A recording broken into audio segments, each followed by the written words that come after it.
नमस्कार, मैं हूं आमियार सांडिल्य और आप देख रहे हैं लेवल अप बीपीएससी का यूट्यूब चैनल। आज का लेक्चर बहुत ही खास है।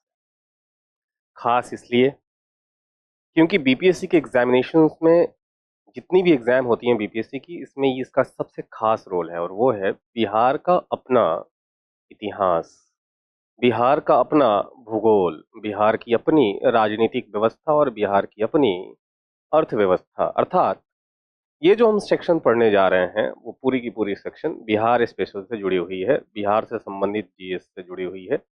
और आप सबको पता है कि बिहार से related questions out of 150 approx current affair भी मिला दिया जाए तो 30 के आसपास क्वेश्चन आते ही आते हैं। तो एक बहुत बड़ा जो है क्वेश्चन का हिस्सा जो है वो बिहार स्पेशल से पूछा जाता है। इसके बिना बिहार के एग्जाम को क्लियर करना, बीपीएससी के एग्जाम को क्लियर करना नामुमकिन सा है। और आप सबको पता है कि जब हम बिहार के इतिहास को पढ़ते हैं, बिहार के जब इतिहास को पढ़ते हैं तो हमें पता चलता है कि पूरी की पूरी भारत की प्राचीन इतिहास ही टिकी हुई है बिहार के इतिहास पर। बिहार वो गौरवशाली भूमि है जहां पर एक से एक महान सपूतों का जन्म हुआ है। हमारे बिहार में पूर्व ऐतिहासिक काल से लेकर के प्रागैतिहासिक काल से लेकर के अर्थात पाषाण कालीन पैलियोलिथिक एज से लेकर के और आयरन एज लौह काल जो है, उन सभी कालों का साक्ष्य प्राप्त हुआ है हमारे यहाँ। बीच में नियोलिथिक एज, नवप्रस्तर काल, फिर चैल्कोलिथिक एज, ताम्रकालीन काल और फिर आयरन एज।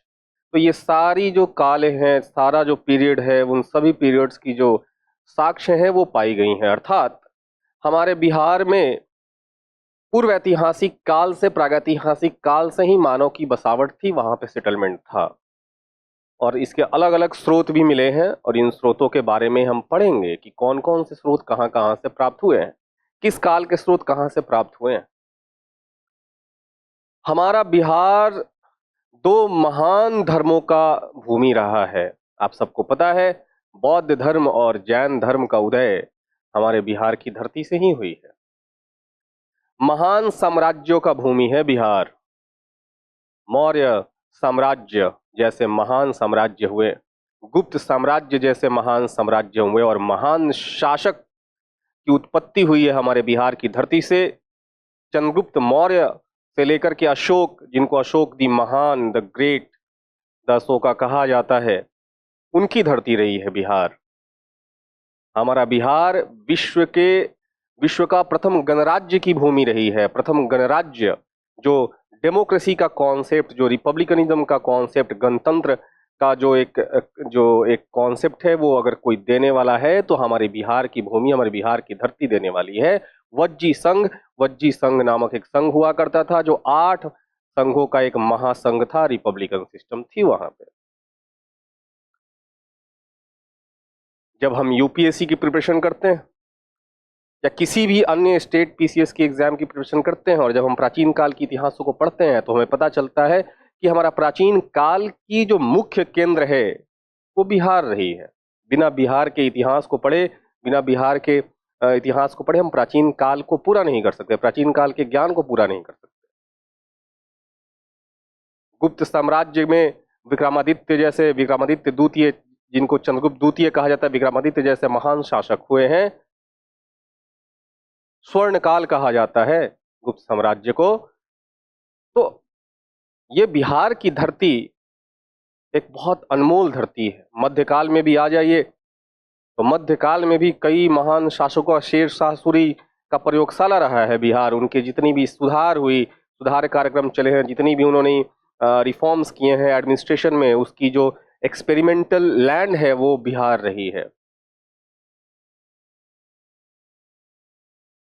तो हम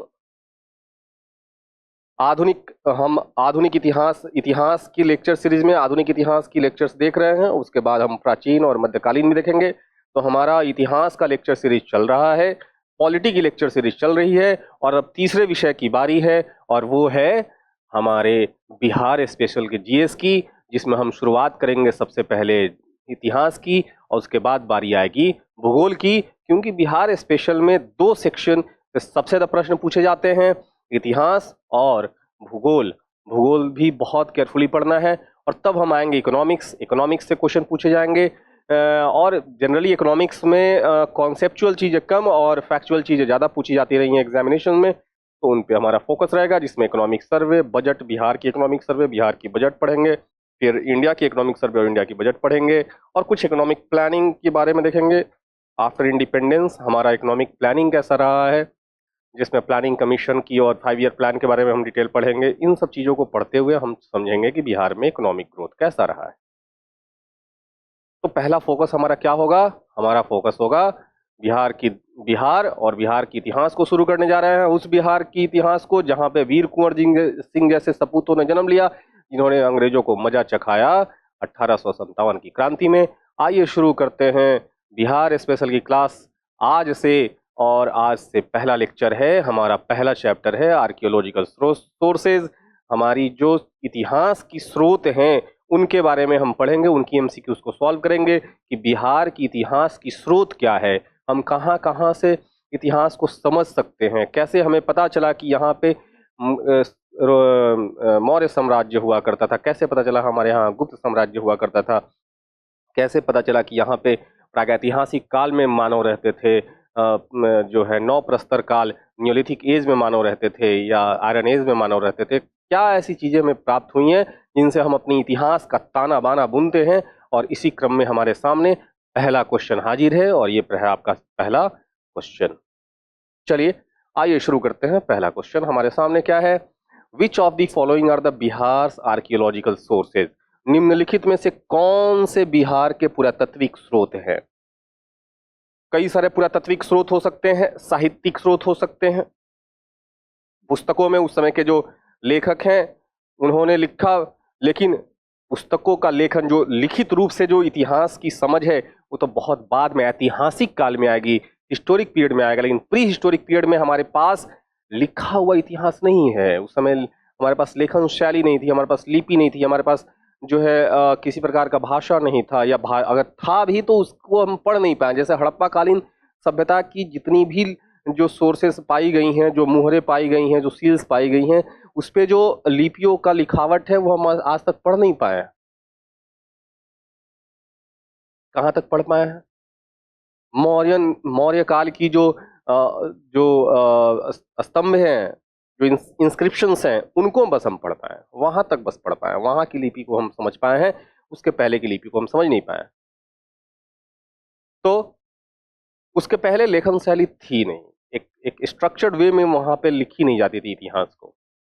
हमारे पूर्व ऐतिहासिक काल में जो हम जाएंगे तो वहां पे जो हमारे पास सोर्सेज निकल के आती हैं वो पता चलती हैं कि जब हम खुदाई कर रहे हैं, माइनिंग कर रहे हैं, उस समय पता चला कि अच्छा देखो जी यहाँ पे तो ये शहर बसा हुआ था। क्यों? क्योंकि उसका खंडहर मिला, वहां पे भग्नावशेष मिला।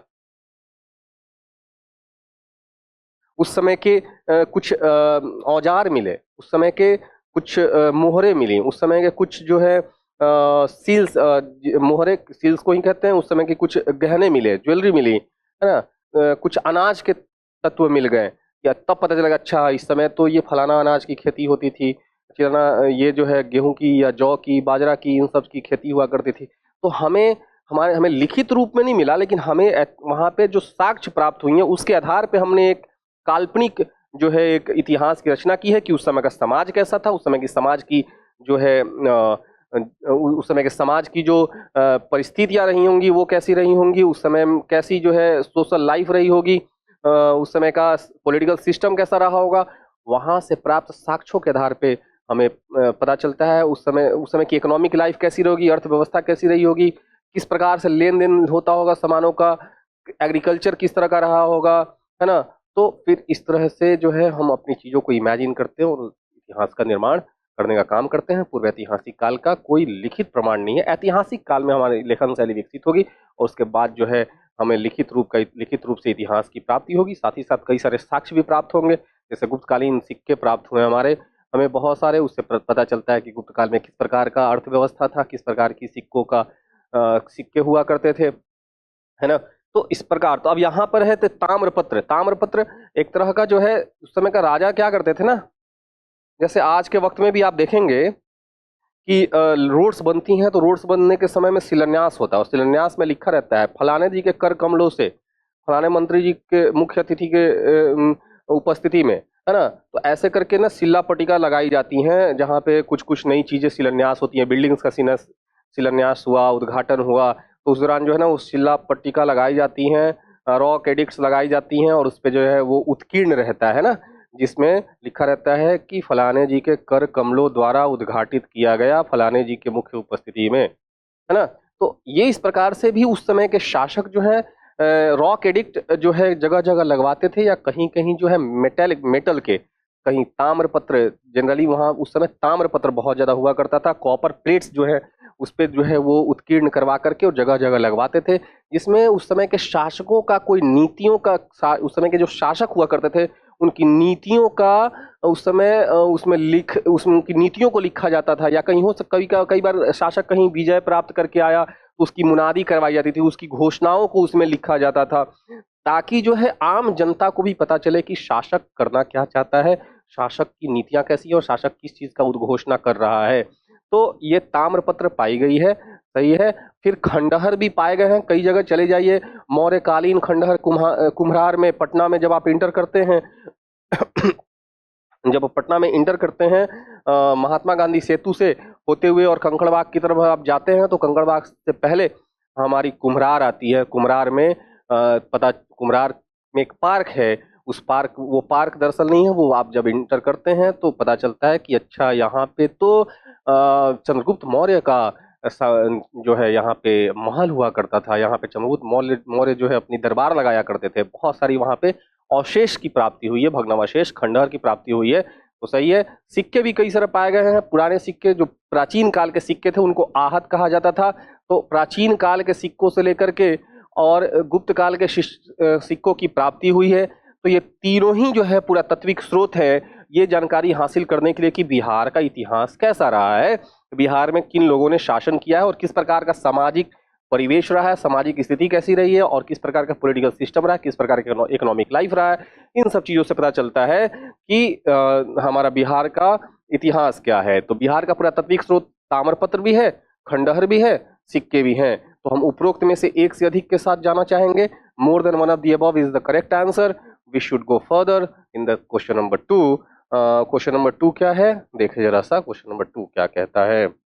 चलिए आते हैं अगले क्वेश्चन पे। अगला क्वेश्चन क्या कहता है, Lauriya inscription of Lauriya Areraj and Lauriya Nandangarh belong to which emperor. Lauriya Areraj और लौरिया नंदनगढ़ के लौरिया शिलालेख किस सम्राट के थे। ये जो है महान शासक बिहार में ये बहुत प्रमुख शिलालेख हैं, याद रखिएगा। लौरिया अरेराज, लौरिया अरेराज, लौरिया नंदनगढ़, रंपुरवा, ये तीनों ही चंपारण में हैं। कहाँ पे हैं, चंपारण में हैं। इसके अतिरिक्त सहसराम या सासाराम में लघु शिलालेख पाया गया है। क्या पाया गया है, लघु शिलालेख, माइनर रॉक एडिक्ट। इसको क्या कहते हैं, minor rock edict, minor rock edict कहा जाता है। और यहाँ पे रॉक एडिक्ट है, ठीक है। तो ये सासाराम में है लघु शिलालेख। और इनकी जो भाषा है, भाषा किस भाषा में लिखी गई है, ये भाषा लिखी गई है प्राकृत में। याद रहना चाहिए आपको कौन सी भाषा का प्रयोग किया गया है, प्राकृत। ये एरिया के हिसाब से भाषा का प्रयोग किया गया है। जैसे आप उत्तर पश्चिम में चले जाइए, अफगानिस्तान साइड में चले जाइए, अफगानिस्तान पश्चिमोत्तर, उत्तर पश्चिम, पश्चिमोत्तर कहा जाता है नॉर्थ वेस्टर्न साइड में। तो वहां पे जो शिलालेख पाई गई हैं अशोक की, उसकी जो भाषा है वो अरमाइक है। कौन सी भाषा है, तो अशोक के शिलालेख में प्राकृत भाषा भी पाई गई है। जो नॉर्दर्न इंडिया में जो भाषाएं, जो शिलालेख पाई गई हैं उसमें प्राकृत भाषा की प्रयोग की गई है।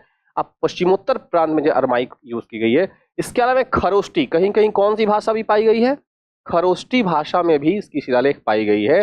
लिपि कौन सी होती थी, स्क्रिप्ट कौन सी होती थी, स्क्रिप्ट जो है, लिपि जो है, वो लिपि हुआ करती थी ब्राह्मी। तो ये आपको फैक्ट आपके पास होने चाहिए कि जो शिलालेख पाई गई हैं मौर्यन काल की, खासतौर पे अशोक की जो शिलालेख हैं, वो किस भाषा में है? प्राकृत में भी है, वो अरमाइक में भी है, खरोष्टी में भी है, और लिपि कौन सी यूज की गई है सब में? ब्राह्मी लिपि यूज की गई है। बिहार में हमने 3, लौरिया अरेराज, लौरिया नंदनगढ़, रामपुरवा, ये जो है चंपारण में है, और ये तीनों जो है अशोक के शिलालेख हैं। और सासाराम में क्या है? लघु शिलालेख है। तो यहाँ पे अब प्रश्न है कि जो है लौरिया अरेराज, लौरिया नंदनगढ़ और के शिलालेख जो है किस सम्राट के हैं? तो यहाँ पे स्पष्ट क्लियर हो गया, किसके हैं? अशोक के हैं।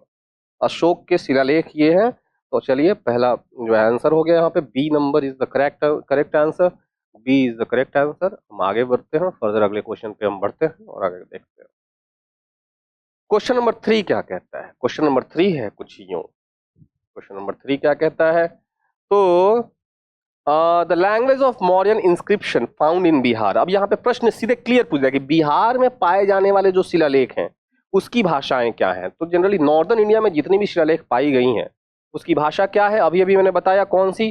प्राकृत है ना? प्राकृत लैंग्वेज यूज की गई है उनको वहां पे जनता के बीच में लगाने के लिए, ताकि जनता जो है उसको, क्योंकि प्राकृत उस समय का लेमन लैंग्वेज था। प्राकृत उस समय, जैसे बिहार में आप जाएंगे तो वहां पे आम बोलचाल की भाषाओं में भोजपुरी यूज करते हैं, का हाल चलवा, का कहाँ जातर, कहाँ खातर। आप वहाँ पे मगधी भी यूज किया जाता है, मगही भी यूज किया जाता है। वहाँ पे कई सारी भाषाएं हैं जो आम लोगों की भाषा है। आप चले आए वहीं आप जो है यूपी में चले जाए तो वहाँ पे ब्रज भाषा भी है, वहाँ पे खड़ी बोली की भाषा है, अवधी अवधी भी बोली जाती है, वहाँ पे हिंदी भी बोली जाती है, वहाँ पे बुंदेलखंडी भी है, जो आम लोगों के बीच में प्रचलित भाषाएं हैं। इसीलिए उस समय की प्राकृत लैंग्वेज जो है आम बोलचाल की भाषा थी। इसीलिए प्राकृत में ही ये चीजें लिखी जाती थी, ताकि जो है आम इंसान, एक आम नागरिक भी पढ़ के समझ जाए कि अशोक कहना क्या चाहते हैं, अशोक की नीतियां क्या हैं। जैसे धम्म नीतियां, कई सारे उनके शिलालेखों में धम्म नीतियों के बारे में है कि धम्म नीति क्या है, और देखेंगे धम्म नीति क्या है जब हम अशोक के बारे में डिटेल में पढ़ेंगे। तो अब यहाँ पे मौर्य शिलालेख की भाषाएं क्या थी? प्राकृत थी। आगे बढ़े हम लोग, आगे बढ़ते हम लोग, और अगले बढ़ने के क्रम में हमारे पास क्वेश्चन नंबर 4 आता है। क्वेश्चन नंबर 4 क्या कहता है? क्वेश्चन नंबर 4 है, in which language Gupta period inscription have been found in Bihar. Bihar में गुप्तकालीन शिलालेख की भाषा में पाए गए हैं। ऑप्शन ए है संस्कृत भाषा में पाई गई है, हिंदी में पाई गई है, अवधी में पाई गई है, प्राकृत लैंग्वेज में पाई गई है, या ई ऑप्शन है मोर than one of the above या नन ऑफ द अबव, है ना? संस्कृत, हिंदी, अवधी, प्राकृत, या उपरोक्त में से एक से अधिक, या उपरोक्त में से कोई नहीं। देखिए जी, गुप्त काल के समय में, गुप्तकालीन समय में संस्कृत का एक तरह से एवोल्यूशन हुआ, संस्कृत रिवाइव हुआ, नॉट एवोल्यूशन हुआ, रिवाइवल हुआ, उसका एक तरह से उसको रिवाइव किया गया, जिंदा किया गया। क्योंकि ये जो एक वक्त में ब्राह्मणिकल सोसाइटीज, जब बौद्ध धर्म और जैन धर्म का बहुत ज़्यादा एक तरह से डोमिनेंस ही हो गई थी, और उस समय संस्कृत को एक तरह से साइडलाइन कर दिया गया था। लेकिन क्योंकि संस्कृत ये मानी जाती थी, ऐसे तो जनरली आम बोलचाल में भी लोग संस्कृत बोला करते थे, लेकिन संस्कृत ब्राह्मणिकल सोसाइटी की लैंग्वेज मानी जाती रही है, क्लासिकल लैंग्वेज है। और जैसे तमिल क्लासिकल लैंग्वेज है, मलयालम क्लासिकल लैंग्वेज है, वैसे ही संस्कृत भी हमारी क्लासिकल लैंग्वेज है, one of the oldest language. Even Europe की कई सारी भाषाओं से हमारी जो संस्कृत की जो है भाषाओं का जो कह सकते हैं कि कंटेम्प्ररी यूरोपियन लैंग्वेजेस संस्कृत के कंटेम्प्ररी है। कई सारी वर्ड्स, कई सारी जो है शब्दकोश जो है वो यूरोप के लैंग्वेज से हमारी संस्कृत की मिलती जुलती रही है, और मिलती जुलती है आज भी। तो संस्कृत का रिवाइवल हुआ गुप्ता पीरियड में, और उसमें जो शिलालेख जो भी पाए गए हैं वो सारी शिलालेख किस भाषा में है? संस्कृत में है। ठीक है, जैसे समुद्रगुप्त के समय जो जैसे समुद्रगुप्त जिनको कहा जाता है भारत का नेपोलियन, मुझे तो ये नहीं समझ में आता कि समुद्रगुप्त को भारत का नेपोलियन क्यों कहा जाता है, क्योंकि नेपोलियन तो 18वीं शताब्दी के पूर्वार्ध में, उत्तरार्ध में होंगे, है ना, बहुत बाद में चल के होंगे, और नेपोलियन जो है वो 4वीं शताब्दी में हुए हैं। अब इनको तो सिंपल सी बात है कि नेपोलियन को कहा जाना चाहिए यूरोप का समुद्रगुप्त, ना कि समुद्रगुप्त को कहा जाना चाहिए भारत का नेपोलियन। खैर, ये हमारी इतिहास की लेखन में, आप जब भी इतिहास पढ़ते हैं तो किसी न किसी इतिहासकार की नजरिए को पढ़ते हैं, किसी न किसी इतिहासकार के पक्ष को पढ़ते हैं। तो जो हमारी इतिहास की जो लेखन हुई है उसमें झलक दिखता है एक तरह से वामपंथ का, एक झलक दिखता है जो कैम्ब्रिज हिस्टोरियंस हैं उनकी जो पक्ष है उनकी झलक दिखती है। तो ब्रिटिशर्स हिस्टोरियंस जिनने इसी पक्ष के साथ लिखा है और उन्होंने समुद्रगुप्त को क्या दर्जा दिया है, समुद्रगुप्त को दर्जा दिया है भारत का नेपोलियन। तो भारत तो उनके क्यों भारत का नेपोलियन कहा गया, इसको हम फिर दोबारा पढ़ेंगे भी। भारत का नेपोलियन इसलिए कहा गया क्योंकि वो जो है अपनी सैन्य अभियान को दक्षिण तक ले गए और सफल हुए। वो पहले ऐसे शासक थे जिन्होंने दक्षिण तक अपने सैन्य अभियान को सफलतापूर्वक पूरा किया, तो इसीलिए नेपोलियन कहा गया क्योंकि उनकी विजय अभियान बहुत शानदार रही है। तो उसी का एक जो है रॉक एडिक्ट जो है शिलालेख लगाया गया प्रयागराज में, जिसको प्रयाग प्रशस्ति भी कहा जाता है। और उस समय के बहुत महान कवि थे हरिसेन द्वारा लिखा गया वो, और हरिसेन द्वारा वो क्या लिखा गया, प्रयाग प्रशस्ति। प्रयाग, और ये प्रयाग नाम ही है प्रशस्ति। प्रशस्ति मतलब क्या होता है, प्रशंसा कर्ण पत्र। तो प्रयाग प्रशस्ति नामक एक स्तंभ वहां पे लेख लगवाया गया जो समुद्रगुप्त के दक्षिण अभियानों के बारे में चर्चा करता है। तो यहाँ पर ये जो प्रयाग प्रशस्ति है किस भाषा में लिखा गया, संस्कृत भाषा में लिखा गया। किस भाषा में लिखा गया है, संस्कृत भाषा में लिखा गया। तो इससे हमें ज्ञात होता है कि गुप्त पीरियड में जो भी स्तंभ लेख जो है वो पाई गई हैं वो किस भाषा में है, संस्कृत भाषा में। ए इज द करेक्ट आंसर, ए हमारा सही आंसर है। गुप्तकालीन शिलालेख किस भाषा में है, संस्कृत भाषा में है। अगले प्रश्न में चलते हैं। अगला प्रश्न क्या कहता है, अगला प्रश्न कहता है कि क्वेश्चन नंबर 5 कहता है dash pertaining to Ashoka period have been found from Chandanpur hill of Sasaram. Sasaram के चंदनपुर पहाड़ी से अशोक काल से संबंधित डैश प्राप्त हुए हैं। तो सासाराम में तो पहले ही मैंने बताया क्या पाया गया है, माइनर रॉक एडिक्ट पाया गया है, लघु शिलालेख पाया गया है। तो हमारा आंसर क्या होना चाहिए, आंसर हमारा ए ऑप्शन करेक्ट होना चाहिए। उस आगे लिखा हुआ पिलर एडिक्ट, इंस्क्रिप्शन, शिलालेख या more than one of the above, none of the above, उपरोक्त में से कोई। अच्छा, चारों में सब में अंतर है। इंस्क्रिप्शन क्या होता है, पिलर एडिक्ट क्या होता है, लघु शिलालेख क्या होता है। लेकिन मैं बार फिर से आपको दोहराऊं कि अभी उचित समय नहीं है इसको बहुत डिस्क्राइब, क्योंकि एग्जामिनेशंस में आएंगे नहीं अभी, है ना। तो इसको अभी पढ़ने का समय नहीं है। जब हम मेंस की क्लास करेंगे या मेंस पर्सपेक्टिव से जब हम क्लास करेंगे वहां पे मॉडर्न आर्ट के बारे में पढ़ेंगे, तो मॉडर्न आर्ट में हम सबके बीच में डिफरेंस देखेंगे। अभी हम सिर्फ पीटी पर्सपेक्टिव से पढ़ रहे हैं, प्रीलिम्स पर्सपेक्टिव से पढ़ रहे हैं, और हमारे पास समय की कमी भी है। तो ये जो है इस वक्त हम इसको डिस्कस नहीं कर पाएंगे, किया जाएगा आने वाले समय में। अब अगला प्रश्न कहता है cave inscription of which of the following rulers have been recovered from the Barabar Nagarjuna हिल। निम्नलिखित में से किस शासक के गुफा शिलालेख बराबर नागार्जुनी पहाड़ी से प्राप्त हुए हैं। यहाँ पे इन्होंने जो है भिक्षुओं के रहने के लिए, जो मॉन्क्स हैं, बुद्धिस्ट मॉन्क्स हैं, उनके रहने के लिए यहाँ पे जगह बनाई गई थी। पहाड़ों को काट के गुफाओं का निर्माण किया गया था और वहाँ पे ये बुद्धिस्ट मॉन्क रहा करते थे। इसमें सबसे बड़ा योगदान रहा अशोक के पौत्र, अशोक का ग्रैंडसन था दशरथ। अशोक के ग्रैंडसन ने बराबर की पहाड़ी और नागार्जुनी पहाड़ी में क्या बनवाए हैं, गुफा बनवाई है, और उस गुफा में उत्कीर्ण है शिलालेख। उस गुफा में जो है शिलालेख है। तो अब यहाँ पे आंसर सिंपल सी हो गई बात की, cave inscription from which of the following rulers have been recovered from Barabar Nagarjun हिल। निम्नलिखित में से किस शासक के गुफा शिलालेख बराबर और नागार्जुनी पहाड़ी से प्राप्त हुए हैं। तो यहाँ पे क्या आंसर होगा, दशरथ ने ही बराबर और नागार्जुन पहाड़ियों में गुफाओं का निर्माण किया है बुद्धिस्ट मॉन्क के रहने के लिए, और वहां पे शिलालेख उत्कीर्ण है इसके द्वारा, दशरथ के द्वारा। अब आंसर यहाँ पे सिंपल सी हो जाएगी कि गुफा का निर्माण किसने किया है, दशरथ ने। कि कहाँ पे किया है, बराबर में, बराबर पहाड़ी और नागार्जुनी पहाड़ी किसके लिए किया है, बौद्ध भिक्षुओं के लिए। आगे बढ़ते हैं हम लोग, और आगे बढ़ने के साथ हमारे सामने प्रश्न निकल के आता है। क्या निकल के आता है, क्वेश्चन नंबर 7 क्या कहता है। क्वेश्चन नंबर 7 है in which present day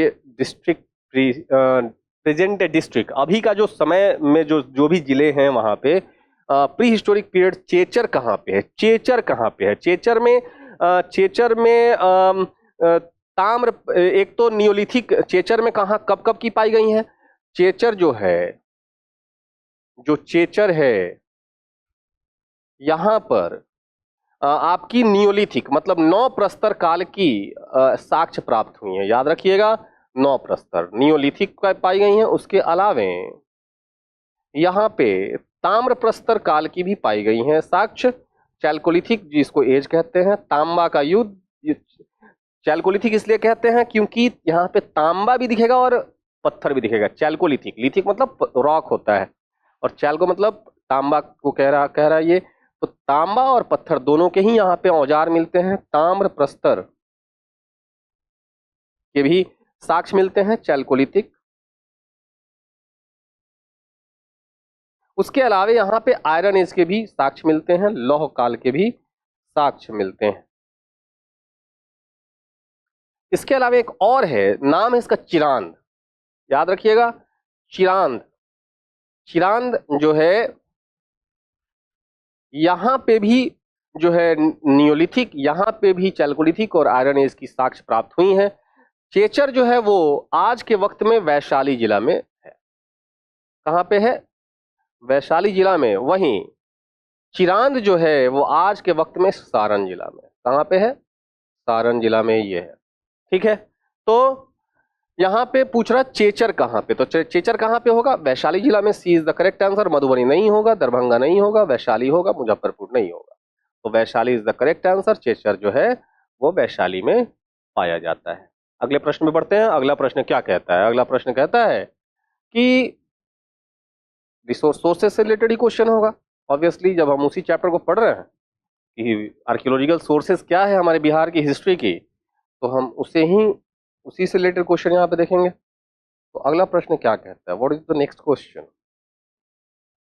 what is the next question? Here the next question is which monk of Sri Lanka is mentioned in बोध गया इंस्क्रिप्शन।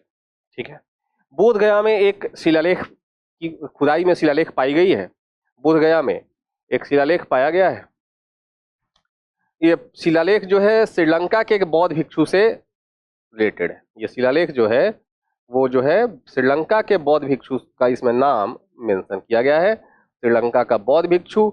ये बौद्ध भिक्षु कौन है? ये बौद्ध भिक्षु जो हैं वो कौन है? अब ऑप्शन दिया महामना फर्स्ट, महामना सेकेंड, आदिनाथ फर्स्ट और आदिनाथ सेकेंड। उपरोक्त में से एक से अधिक या उपरोक्त में से कोई नहीं, मोर than one of the above और नन ऑफ द अबव।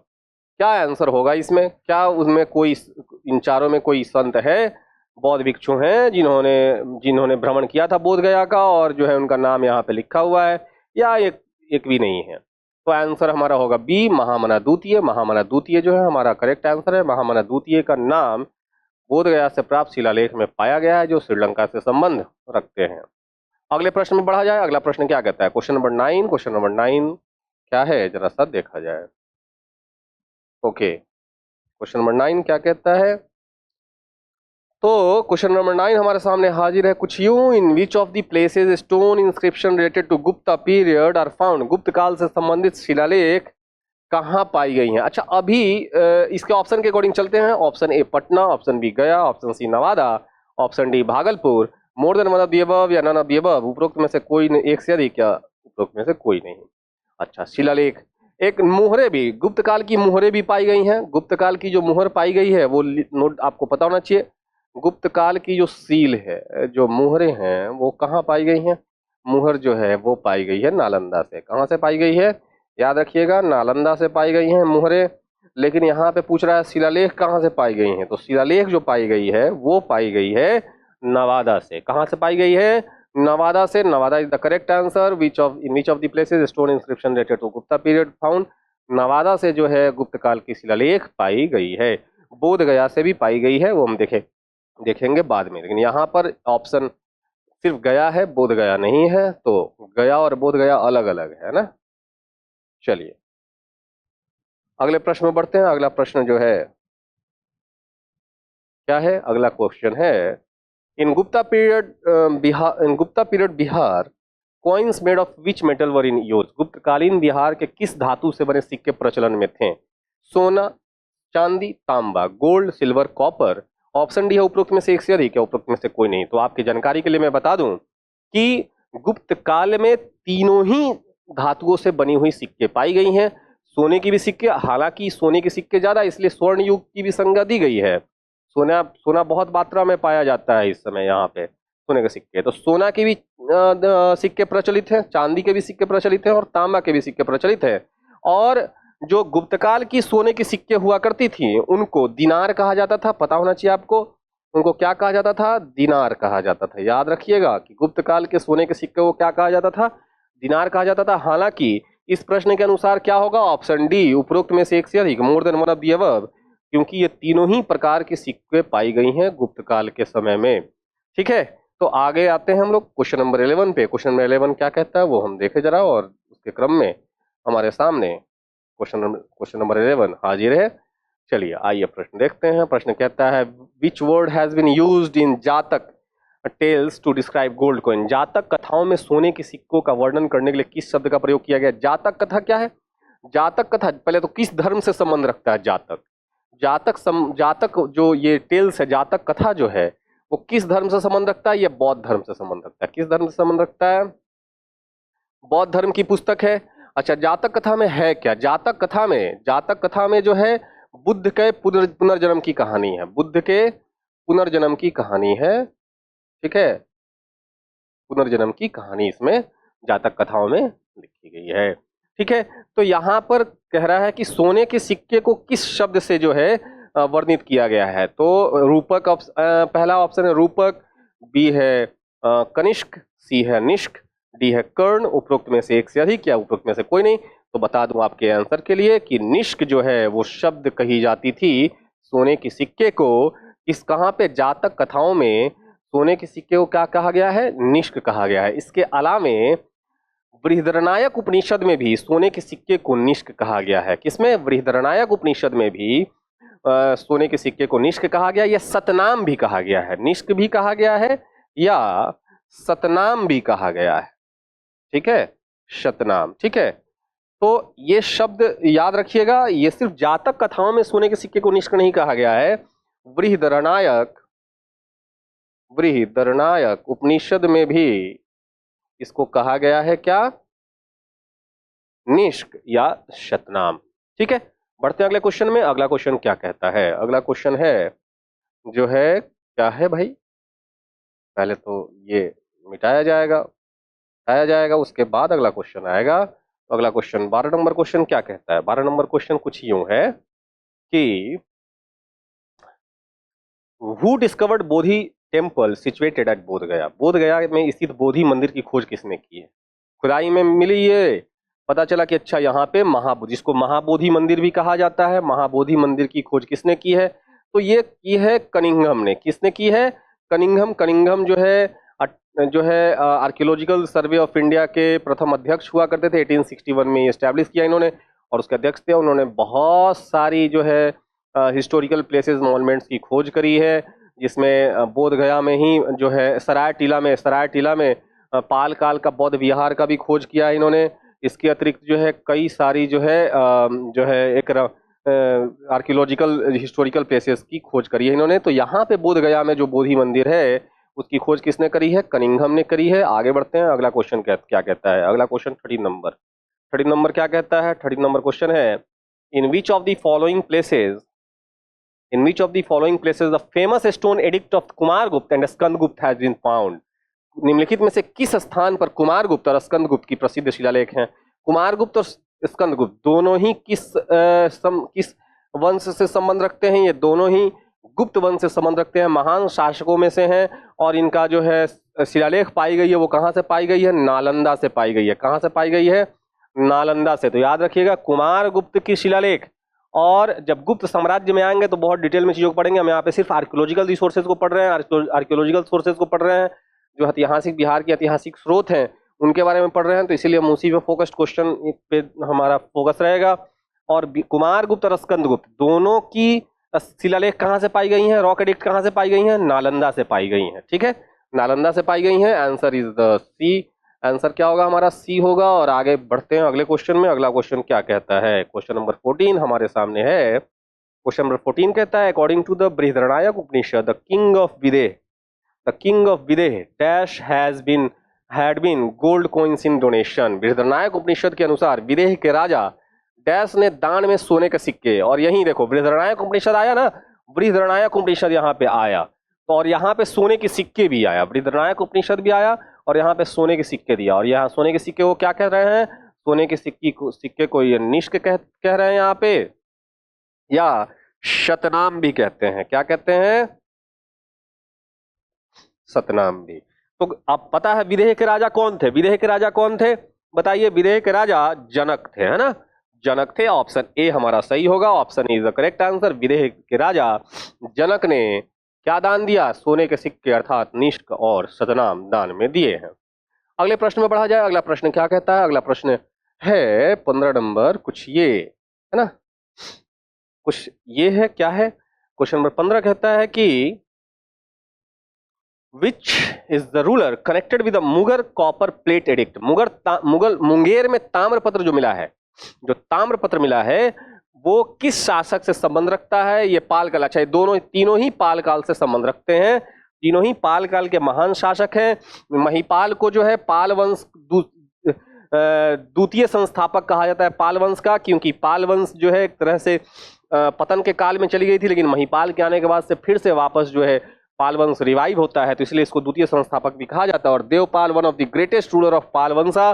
पाल वंश, तो ये हम पाल वंश में पढ़ेंगे।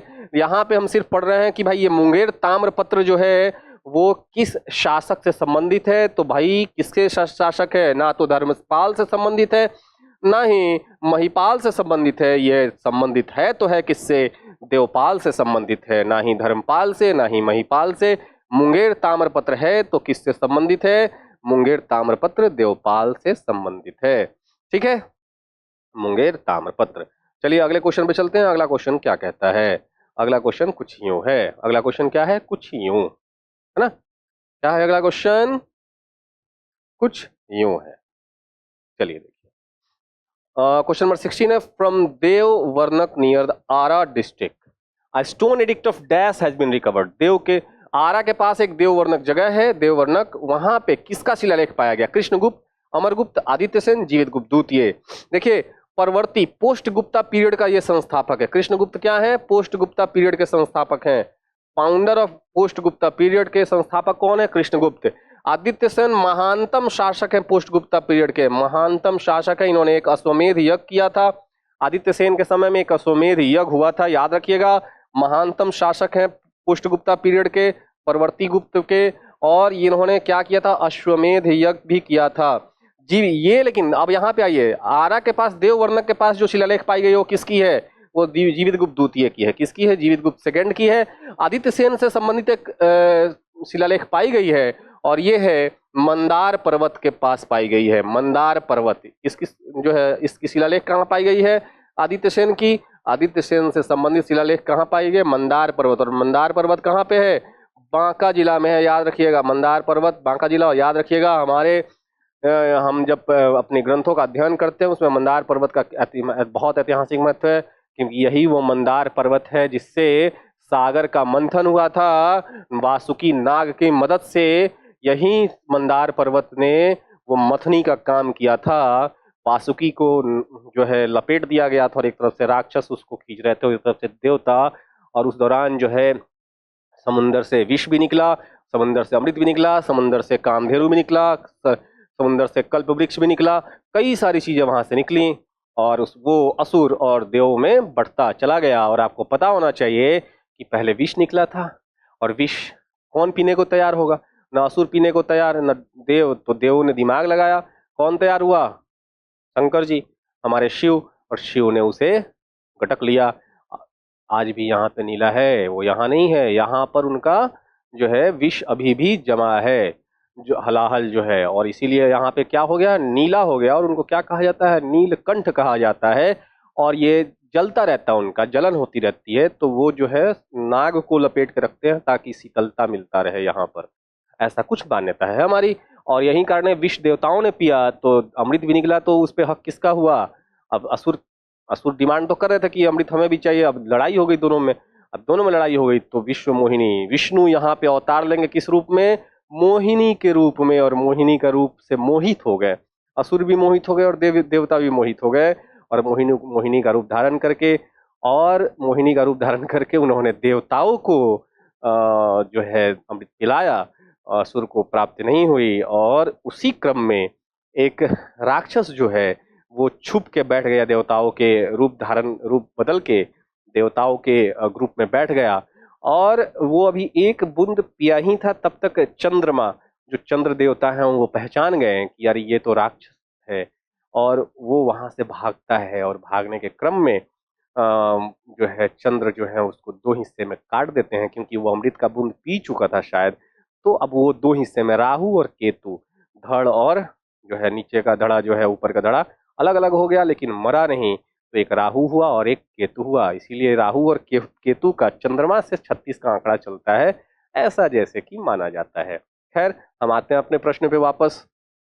फ्रॉम देववर्णक, तो किसका, तो बांका जिला में जो मंदार पर्वत है वहां पे किसकी शिलालेख पाई गई है? आदित्य सेन की शिलालेख पाई गई है। आगे बढ़ते हैं, अगले प्रश्न में बढ़ते हैं। अगला प्रश्न क्या कहता है? अगला प्रश्न कुछ यूं है, अगला प्रश्न क्या कहता है? तो अगला प्रश्न है कि from which state in Bihar यक्ष आइडल हैज बीन रिकवर्ड? यक्ष की जो मूर्ति है वो कहां से पाई गई है? तो वो पाई गई है, ऑप्शन है ए है गया, ऑप्शन बी है पटना, ऑप्शन सी है मुंगेर, ऑप्शन डी है सारण, ऑप्शन ई है उपरोक्त में से कोई नहीं, और उपरोक्त में से एक से अधिक सदाबहार की तरह, हमेशा की तरह, ये बीपीएससी का फेवरेट ऑप्शन। तो यहाँ पर जो है आंसर होगा हमारा, जो उत्तर होगा वो पटना होगा। पटना के दीदारगंज से यक्ष की प्राप्ति हुई है। कहाँ से? दीदारगंज से। ठीक है, दीदारगंज से क्या प्राप्त हुई है? यक्ष की मूर्ति प्राप्त हुई है। ठीक है, यक्ष है ना। तो अगले प्रश्न में बढ़ते हैं, इसमें कुछ था नहीं। किस स्थान से प्राप्त हुई है? यक्ष की मूर्ति पटना से प्राप्त हुई है ना। अगले प्रश्न में बढ़ते हैं। अगला प्रश्न क्या कहता है? Question number 18। क्वेश्चन नंबर 18 कहता है from which place Pal ruler Dharmapal edict was recovered? Pal शासक धर्मपाल का शिलालेख कहां से प्राप्त हुआ है? देखिए, पाल काल का अधिकतर शिलालेख जो है, और पाल काल का अधिकतर शिलालेख या संबंधित साक्ष्य जो है प्राप्त हुआ है, पहले नंबर पे आएगा नालंदा, है ना, और दूसरे नंबर पे आएगा बोधगया। या तो नालंदा नहीं तो बोधगया, ये फेमस है, याद रखिएगा। या तो नालंदा या तो बोधगया। हालांकि आपको पढ़ना पड़ेगा, लेकिन अगर आप फंस गए कि कौन सा होगा, तो नालंदा और बोधगया में से कोई एक होगा, और मैक्सिमम चांस है नालंदा। लेकिन यहाँ पर जो आंसर होगा, धर्मपाल का शिलालेख कहाँ से पाया गया है? वो पाया गया है बोधगया से। धर्मपाल का शिलालेख याद रखिएगा कहाँ से पाया गया है? बोधगया से पाया गया है। ठीक है। हाँ, इसके अलावा मुंगेर से भी ताम्रपत्र की प्राप्ति हुई है, मुजफ्फरपुर से भी प्राप्ति हुई है ना। तो अलग अलग जगहों से भी इसकी प्राप्ति हुई है, ऐसा नहीं है, लेकिन नालंदा और बोधगया जो है वो ज्यादा है। The ancient coins are named as, जो पुराने कॉइन से प्राचीन सिक्के को क्या कहा जाता था? अभी अभी मैंने इसकी चर्चा करी थी। जो प्राचीन सिक्के हैं, ऑप्शन है कर्ण, दूसरा है पन, तीसरा है सी आहत, चौथा है निष्क। उपरोक्त में से एक से अधिक या कोई नहीं। तो निष्क तो होगा नहीं, ये सोने के सिक्के को कहा जाता था। क्या कहा जाता था? आहत कहा जाता था। आहत कहा जाता था प्राचीन सिक्के को। अब इसमें कोई भी सिक्का हो सकता था, सोने के सिक्के भी हो सकते थे, चांदी के सिक्के भी हो सकते थे, तांबे के सिक्के भी हो सकते थे, किसी प्रकार का सिक्का हो सकता था, लेकिन सबको एक टर्म यूज किया जाता था सबके लिए। वो क्या कहा जाता था? आहत। आहत सिक्के इनको कहा जाता था। अगले प्रश्न में बढ़ते हैं। अगला प्रश्न क्या कहता है? अगला प्रश्न है क्वेश्चन नंबर 20। क्वेश्चन नंबर 20 है from which of the place below a seal related to the Dhruv Swamini has been recovered? निम्नलिखित में से किस स्थान से ध्रुव स्वामिनी से संबंधित एक मोहर प्राप्त हुई है? देखिए जी, ध्रुव स्वामिनी जो है चंद्रगुप्त द्वितीय की पत्नी थी। ध्रुव स्वामिनी जो है वो किसकी पत्नी थी? चंद्रगुप्त द्वितीय की, अर्थात विक्रमादित्य की। ये वाइफ थी, पत्नी थी किसकी? ये चंद्रगुप्त द्वितीय की पत्नी थी, और गोविंद गुप्त की मम्मी थी। गोविंद गुप्त जो चंद्रगुप्त के पुत्र थे, ये गोविंद गुप्त की माँ थी। ठीक है, तो इनका जो है पाया गया है इनसे संबंधित सील, और ये कहाँ पे पाया गया है? तो बसाड़ से पाया गया है। कहाँ से पाया गया है? बसाड़ से जो है वो ध्रुव स्वामिनी की मोहर पाई गई है, जिसमें उनके बारे में चर्चा है। ठीक है, तो इस प्रश्न जान जाइए, ध्रुव स्वामिनी कौन है? चंद्रगुप्त की पत्नी है और गोविंद गुप्त की माँ है। चलिए अगले प्रश्न में बढ़ते हैं। अगला प्रश्न क्या कहता है? अगला प्रश्न कुछ ये है जो आपके सामने हाजिर है, कुछ यूं है आपका अगला प्रश्न। चलिए क्वेश्चन नंबर 21। क्वेश्चन नंबर 21 पे आते हैं हम लोग। क्वेश्चन नंबर 21 कहता है which of the following is a literary source of Bihar? निम्नलिखित में से कौन सा बिहार का साहित्यिक स्रोत है? देखिए जी, ऋग्वेद, सबसे पहले मगध शब्द का, मगध के लिए प्रयोग हुआ है, मगध या व्रात्य भी, क्या मगध को व्रात्य भी कहा गया। अथर्ववेद, सबसे पहले बिहार का शब्द का प्रयोग हुआ है, और शतपथ ब्राह्मण में भी बिहार के बारे में कई सारे साक्ष्य है। तो जो सतपथ ब्राह्मण याद रखिएगा, सतपथ ब्राह्मण का निर्माण 800 BC के करीब में हुआ है। कब हुआ है? 800 BC के करीब में हुआ है। ऋग्वेद जो है वो अर्ली वैदिक पीरियड का जो है वो हमारा वेद है। तो ये तीनों में ही, ये ऋग्वेद में भी जो है बिहार के बारे में चर्चा है, अथर्ववेद में भी बिहार के बारे में चर्चा है, और सतपथ ब्राह्मण में भी बिहार के बारे में चर्चा है। तो हमारा ना ए होगा, ना बी होगा, ना सी होगा, हमारा जो आंसर होगा वो डी होगा। उपरोक्त में से एक से अधिक, मोर than one of the above, तीनों ही हमारे बिहार के साहित्यिक स्रोत के बारे में बताते हैं। ठीक है, तो अगले प्रश्न में बढ़ते हैं। अगला प्रश्न क्या कहता है? अगला प्रश्न है 22 नंबर क्वेश्चन। 22 नंबर क्वेश्चन कुछ यूं है, चलिए जी देख लेते हैं क्वेश्चन नंबर 22। ठीक है, विच रिलीजन अंगुत्तर निकाय एंड दीर्घ निकाय आर एसोसिएटेड विद। अंगुत्तर निकाय और दीर्घ निकाय जो है वो किस धर्म से संबंध रखता है? तो ये, और इसके अलावा एक और, अंगुत्तर निकाय और दीर्घ निकाय है ही, एक और है सुत्त पिटक। याद रखिएगा, पुस्तक ये किस धर्म से संबंधित है? विनय पिटक। जब बुद्धिज्म आएंगे तो उसमें डिटेल में पढ़ेंगे। अच्छा, बता ही दिया मैं आपको आंसर, मैंने आंसर बता दिया आपको। सुत्त पिटक, विनय पिटक, अभिधम पिटक, ये अलग अलग समय में निर्माण हुआ है। अभिधम पिटक, जातक कथा, ये सब किस धर्म से संबंध रखता है? बौद्ध धर्म से संबंध रखता है। अंगुत्तर निकाय, दीघ निकाय, सुत्त पिटक, विनय पिटक, अभिधम पिटक, जातक कथा, ये सारे बुक किससे संबंध रखते हैं? ये संबंध रखते हैं बौद्ध धर्म से। बौद्ध धर्म की पुस्तकें हैं ये। तो ऑप्शन हमारा ए आंसर हो जाएगा, ना जैन होगा, ना वैष्णव होगा, ना कोई और सब ऑप्शन नहीं होगा। इसमें सिर्फ आंसर क्या हो जाएगा हमारा? हमारा आंसर बुद्धिज्म हो जाएगा, बौद्ध धर्म हो जाएगा। अगले प्रश्न में बढ़ते हैं। अगला प्रश्न है, बौद्ध धर्मों से संबंधित पुस्तकों के बारे में आपको जानकारी होनी चाहिए, तो क्वेश्चन लगाना आसान हो जाएगा। Who is the author of Kirtilata and Kirtipata का? देखिए, ये दोनों ही पुस्तक मध्यकाल बिहार के बारे में जानकारी हासिल करने का बहुत अच्छा स्रोत है। कृतिलता और कृतिपता दोनों ही जो है वो मध्यकालीन बिहार के बारे में चर्चा करते हैं। मध्यकालीन बिहार जो है वो उसकी इतिहास के बारे में बताते हैं। और ये पुस्तक लिखी गई है विद्यापति। ये किसके द्वारा लिखी गई है? विद्यापति। और विद्यापति वैनवार राजवंश जो उस समय तिरहुत में हुआ करता था। तिरहुत, जिसका मुख्यालय दरभंगा था, आज का तिरहुत कुछ और है, आज का तिरहुत कुछ और है। ये उस समय के तिरहुत की बात कर रहे हैं हम। तिरहुत वैनवार राजवंश के अंदर ये संरक्षण में रहा करते थे। ठीक है, और उस राजा का क्या नाम था? उस राजा का नाम शिव सिंह था। क्या था? उस शिव सिंह के संरक्षण में रहा करते थे विद्यापति। और विद्यापति की जो पुस्तक है कृतिलता और कृतिपता का, ये शिव के बहुत बड़े पूजक थे। अगले क्वेश्चन पे चलते हैं हम लोग। अगला क्वेश्चन क्या कहता है? क्वेश्चन नंबर 24 नंबर क्या कहता है, देखे जरा सा। ओके, तो विद्यापति जो है वो 14वीं शताब्दी में होते हैं। 14वीं शताब्दी में, तो इसमें इन्होंने मध्यकाल के बिहार के बारे में चर्चा किया है। अगले प्रश्न पे बढ़ते हैं। अगला प्रश्न क्या कहता है? अगला प्रश्न है 24 नंबर कहता है कि who was the author of Tabaqat-i Nasiri. अरे वाह, तबकाते नासरी ये पहला पुस्तक है जिसमें बिहार शब्द का प्रयोग हुआ है। बिहार का नाम बिहार कहा गया है, बिहार शब्द का प्रयोग किया गया है। और ये पुस्तक विशेषतः जो है तुगलक काल के बारे में चर्चा करती है। तुगलक काल के बारे में चर्चा करती है ये पुस्तक जो है तबकाते नासरी जो है। इसके लेखक है मिनहाज सिराज जो है इसके पुस्तक के लेखक है। ठीक है, तबकाते नासरी मध्यकाल के बारे में चर्चा करती है। तुगलक काल की बात हो रही है तो अर्थात किसकी वो चर्चा करेगी? मध्यकालीन बिहार के बारे में चर्चा है यहाँ पे। मध्यकालीन मतलब मध्यकालीन बिहार के इतिहास को समझने के लिए हमको तबकाते नासरी पढ़नी चाहिए। हमें पता चलेगा कि उस समय का वहाँ का political system, economic system, social system जो है, रिलीजियस सिस्टम कैसी थी, है ना। चलिए आगे बढ़ते हैं हम लोग। चलिए अगला प्रश्न में बढ़ते हैं। अगला प्रश्न क्या कहता है? अगला प्रश्न 25 नंबर है। 25 नंबर क्वेश्चन कुछ आपके सामने आता है और यूं आता है, which of the following is composition of Ghulam Hussain तबतबाई।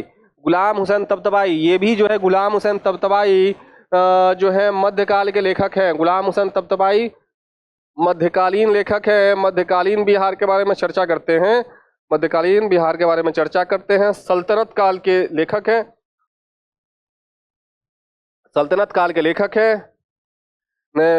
Sorry सल्तनत काल कह रहा हूं मैं। ये मुगल काल के लेखक हैं। और मुगल काल के समय में ये इन्हीं के समय में जो है वो घटना हुई है, black hole tragedy. Black hole, लेकिन इन्होंने कहीं चर्चा नहीं की अपने पुस्तक में।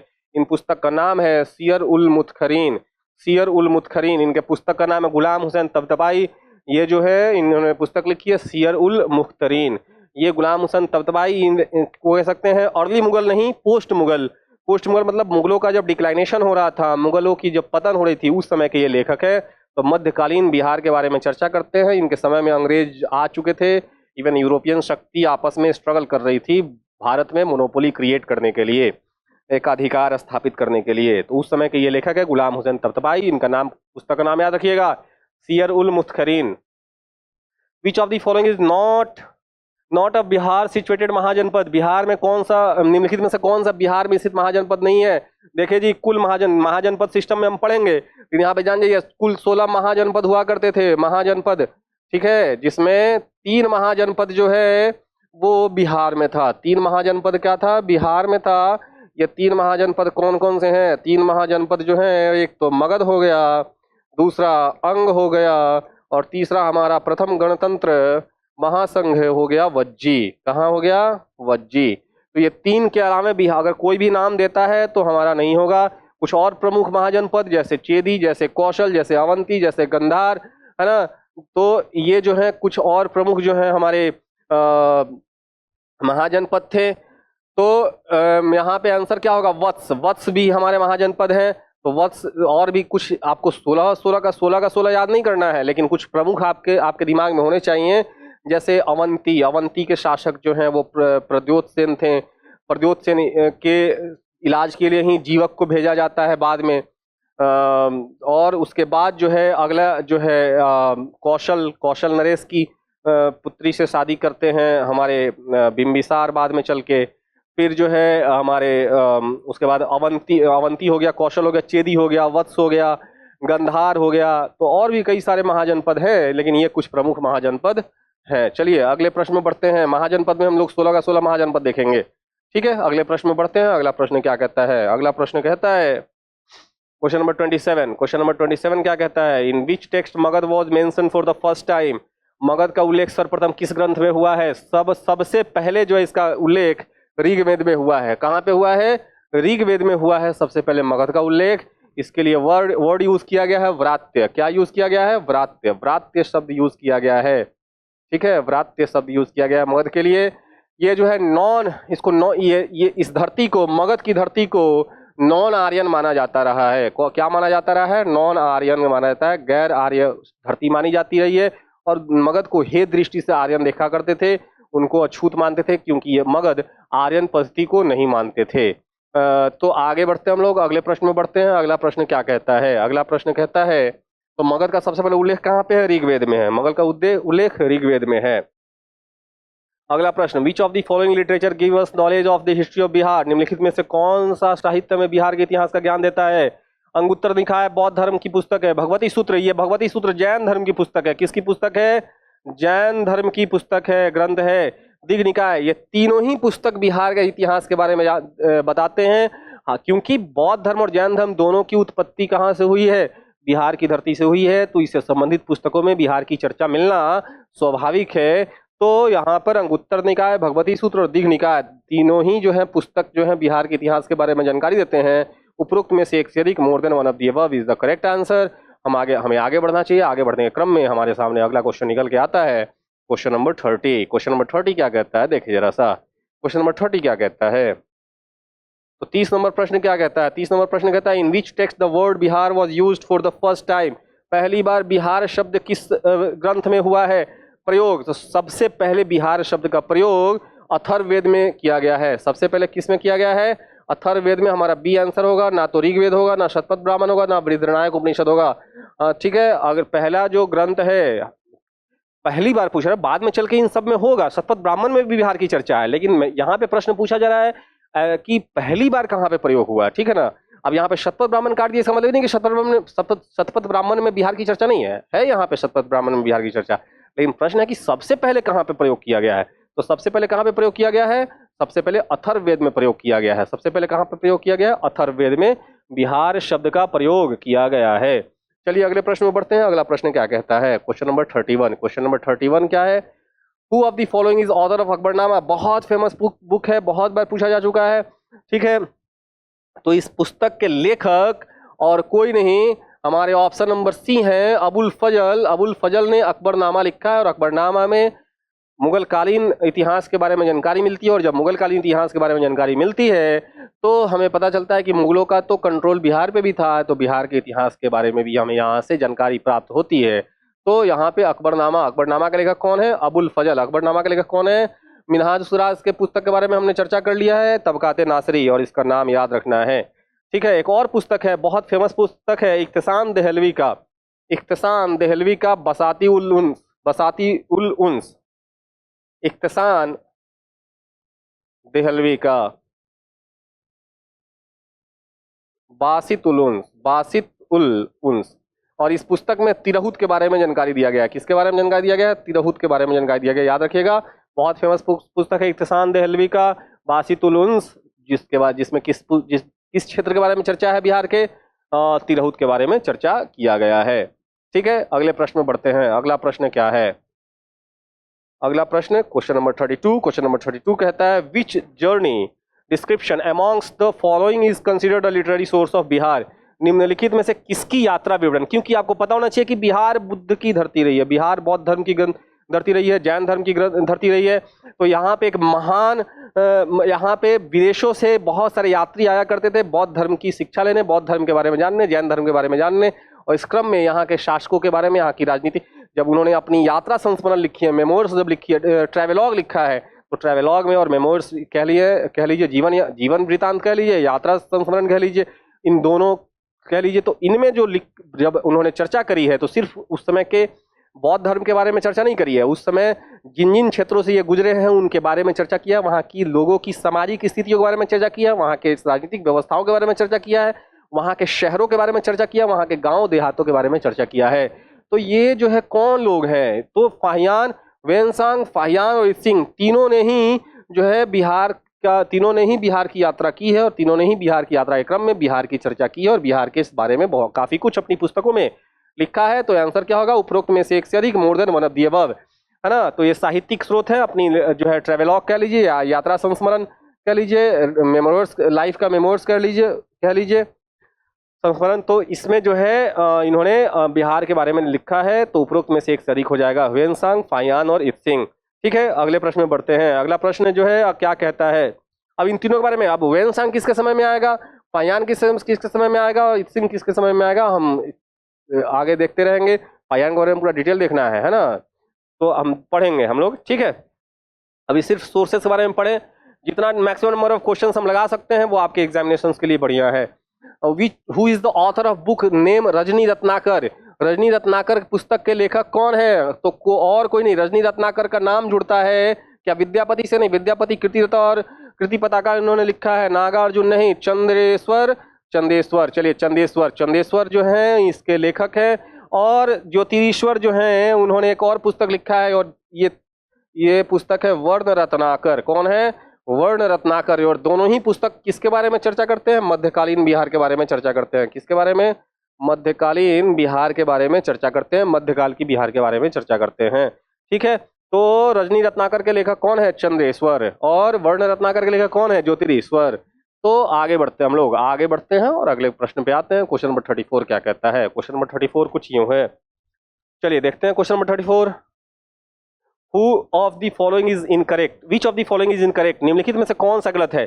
कौटिल्य अर्थशास्त्र, हाँ एब्सोल्युटली करेक्ट। कौटिल्य कौन थे? कौटिल्य जो है वो पहले तो तक्षशिला के प्राध्यापक रहे हैं। तक्षशिला विश्वविद्यालय में ये पढ़ाते हैं। आज के समय में तक्षशिला कहाँ पे है? याद रखिएगा, आज के समय में तक्षशिला पाकिस्तान में पड़ता है। तो तक्षशिला विश्वविद्यालय के ये क्या है? प्राध्यापक थे। उसके बाद कौटिल्य का एक और नाम है, वो क्या है? विष्णुगुप्त। कौटिल्य का और नाम है विष्णुगुप्त। कौटिल्य को ही चाणक्य भी कहा जाता है। कौटिल्य को क्या कहा जाता है? चाणक्य कहा जाता है। और कौटिल्य के मदद से ही चंद्रगुप्त मौर्य ने इनके मौर्य वंश की स्थापना में सबसे बड़ा जो है रोल निभाया। मौर्य वंश की स्थापना में, है ना, मौर्य वंश की स्थापना में जो है इनका जो है बहुत बड़ा रोल था। दूसरा जो है मौर्य वंश की स्थापना में इन्होंने चंद्रगुप्त मौर्य को जो है वहां का शासक बनाया। ठीक है, चंद्रगुप्त मौर्य का। अब इसके बारे में कई सारी जो है विवाद है, इस बारे में हम चर्चा करेंगे, लेकिन अभी फैक्ट्स के ऊपर काम करें। सिर्फ फैक्ट्स समझ रहे हैं क्योंकि फैक्ट ही एग्जाम में आएगा आपके। और साथ ही साथ इन्होंने जो है ये जो है चंद्रगुप्त मौर्य के प्रधानमंत्री भी थे। क्या थे? प्रधानमंत्री भी थे। तो उन्होंने एक पुस्तक लिखा और पुस्तक का नाम है अर्थशास्त्र, और नाम है अर्थशास्त्र, लेकिन ये मौर्य वंश के राजनीतिक पहलुओं के बारे में चर्चा करता है। किसके बारे में चर्चा करता है?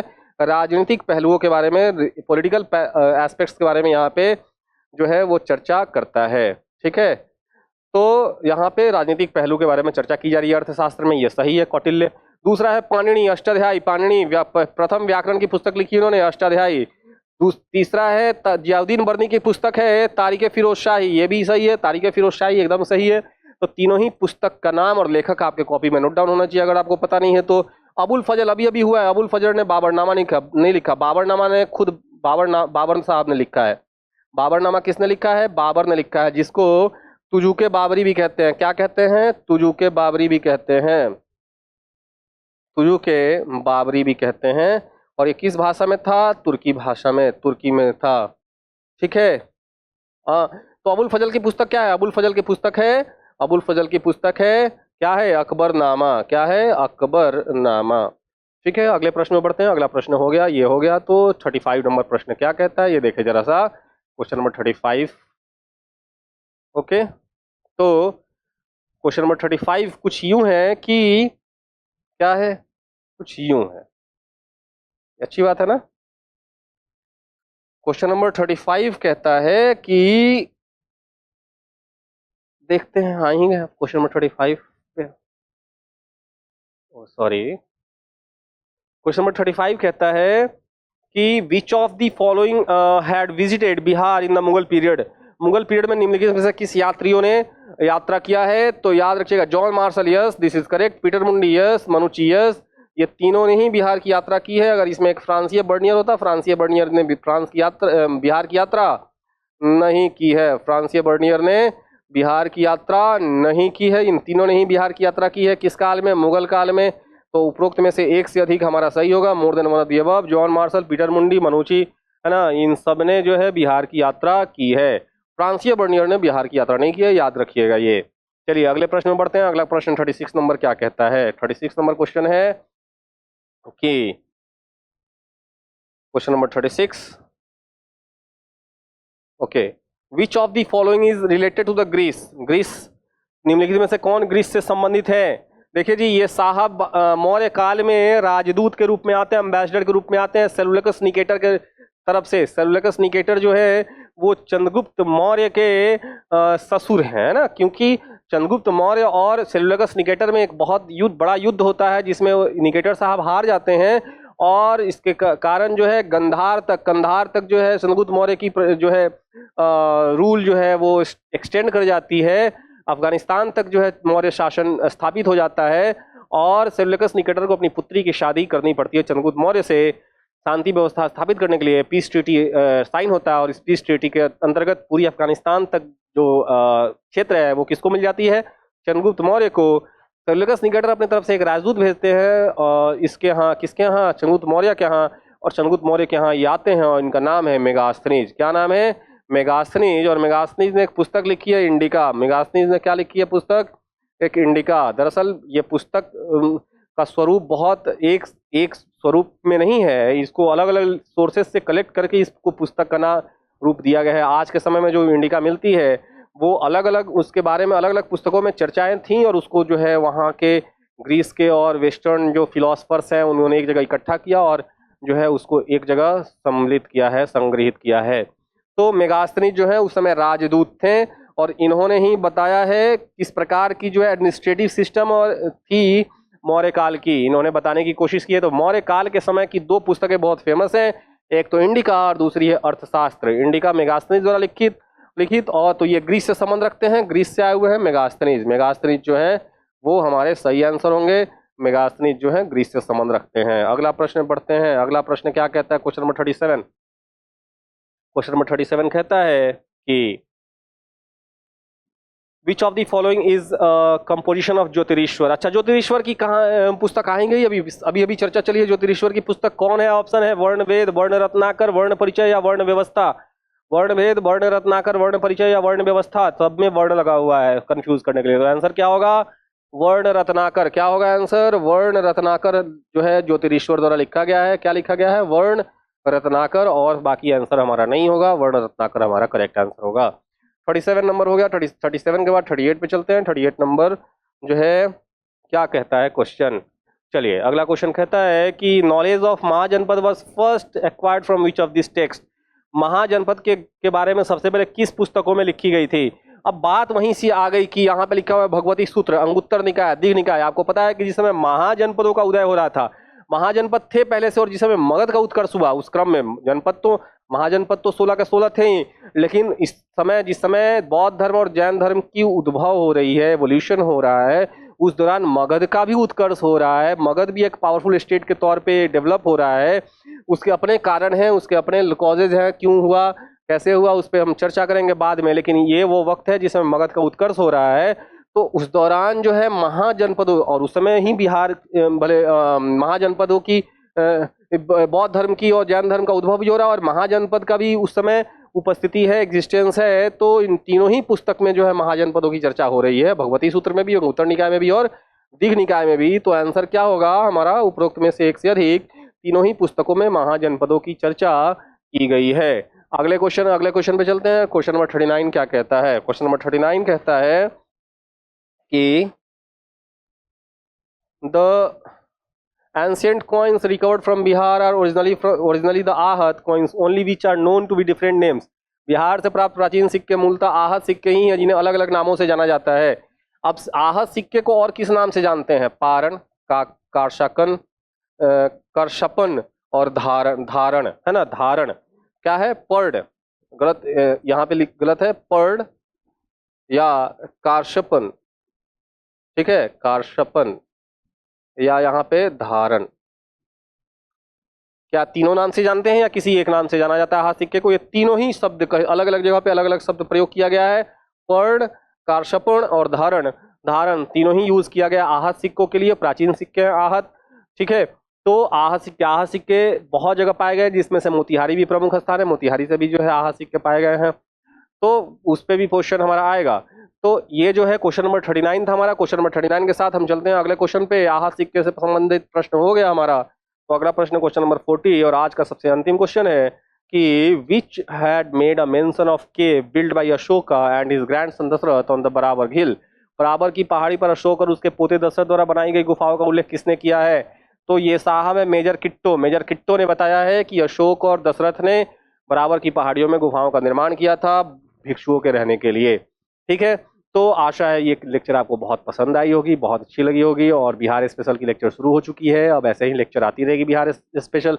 और बिहार स्पेशल वो सेक्शन है जिसमें बच्चे जो हैं बहुत ज़्यादा कंफ्यूज रहते हैं कि क्या पढ़े और क्या छोड़े। तो हम वही चीज़ लेकर के आएंगे जो आपके एग्जाम के लिए बहुत ज़रूरी है, जिसमें अब बिहार स्पेशल में हम आपकी इकोनॉमिक सर्वे की भी स्पेशल लेक्चर आएगी, बजट की लेक्चर आएगी, इसके अलावा करंट की भी लेक्चर इसी में आएगी। बिहार स्पेशल की करंट अफेयर्स हम देखेंगे, बिहार की करंट अफेयर्स को हम पढ़ेंगे और उन क्वेश्चंस को हम हाईलाइट करेंगे जो एग्जामिनेशंस में आने की चांसेस बनती हैं, ठीक है। तो आशा है आपको ये लेक्चर बहुत अच्छी लगी होगी। अगर लगी है अच्छी तो आप हमें सपोर्ट करना ना भूलें, हमें लाइक करिए, हमारे वीडियोस को जम के लाइक कीजिए, शेयर भी करिए जम के, अपने सोशल मीडिया हैंडल पर टैग किया कीजिए हमारे लेक्चर्स को, हमारे चैनल को। और साथ ही साथ जो है जो नए स्टूडेंट आए हैं वो जरूर सब्सक्राइब कर लें और साथ ही साथ नोटिफिकेशन का बेल आइकन भी दबा दें ताकि नई वीडियोस आने पर आपको नोटिफिकेशन मिलती रहे।